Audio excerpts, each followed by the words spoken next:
বাংলাদেশের রাজনীতিতে আপোষহীন নেত্রী শব্দটি উচ্চারিত হলেই মাথায় আসে একটি পরিচিত নাম, বেগম খালেদা জিয়া।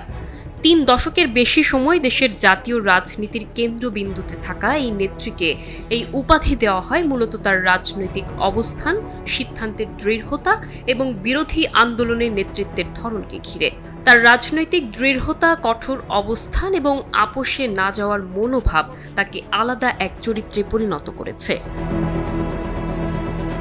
রাষ্ট্রপতি জিয়াউর রহমান নিহত হওয়ার পর যখন দেশ রাজনৈতিক অনিশ্চয়তায়, তখন রাজনীতিতে ছিলেন না খালেদা জিয়া, কিন্তু ১৯৮৪ সালে তাকে বিএনপির নেতৃত্বে আনা হয়। তার রাজনীতিতে উত্তরণ শুরু হয় স্বৈরশাসন বিরোধী আন্দোলনে, যেখানে তিনি একাধিকবার গৃহবন্দী হন, মিছিল সমাবেশে বাধা পান, সামরিক শাসক এরশাদ সরকারের সঙ্গে কোনো সমঝোতায় না যাওয়া, আন্দোলনে শেষ পর্যন্ত লড়াই করার ঘোষণা এবং নারীদের রাজনৈতিক অংশগ্রহণের প্রতীকী ভূমিকা। এই সময় থেকেই তাকে বলা শুরু হয় আপোষহীন বিরোধী দলীয় নেত্রী।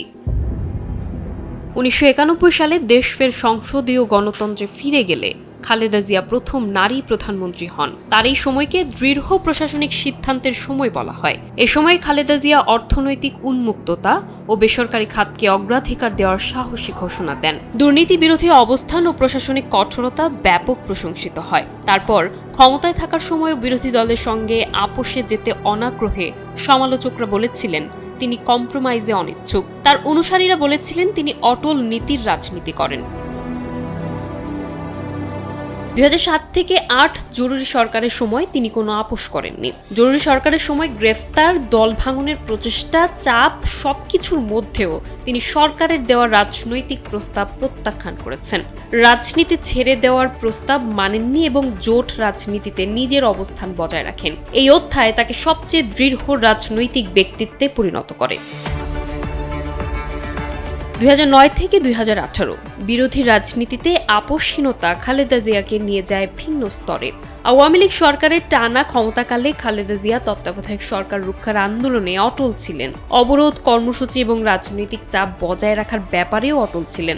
সরকারের সঙ্গে আপাত সমঝোতা প্রত্যাখ্যান করেছিলেন।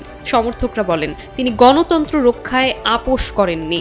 সমালোচকরা বলেন তিনি রাজনৈতিক অচলাবস্থাকে দীর্ঘ করেছেন। তবুও আপোষহীন নেত্রী উপাধিটি আরও প্রতিষ্ঠিত হয় এই সময়ে।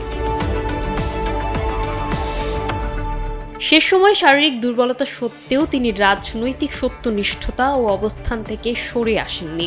দলীয় সিদ্ধান্তে তার প্রভাব, রাজনৈতিক আপোষে অনীহা সব মিলিয়ে তার চরিত্র হয়ে ওঠে দৃঢ়, আপোষহীন। সর্বোপরি স্বৈরশাসনের বিরুদ্ধে অটল অবস্থান, বিরোধী রাজনীতিতে কঠোর ও নীতিনিষ্ঠ ভূমিকা, রাজনৈতিক সমঝোতার চেয়ে আন্দোলনে বেশি বিশ্বাস, প্রশাসনিক কঠোরতা ও সিদ্ধান্তের দৃঢ়তা, জাতীয় ইস্যুতে নিজস্ব অবস্থান ধরে রাখা, আন্তর্জাতিক চাপের মুখেও আপোষ না করা। বাংলাদেশের রাজনৈতিক অভিধায় আপোষহীন নেত্রী চরিত্রটি তার সঙ্গেই অঙ্গাঙ্গিভাবে জড়িয়ে গেছে। সমর্থকরা তাকে দৃঢ় নেত্রী হিসেবে দেখেন। বাংলাদেশের রাজনীতিতে খালেদা জিয়া একজন অদ্বিতীয় আপোষহীন চরিত্র।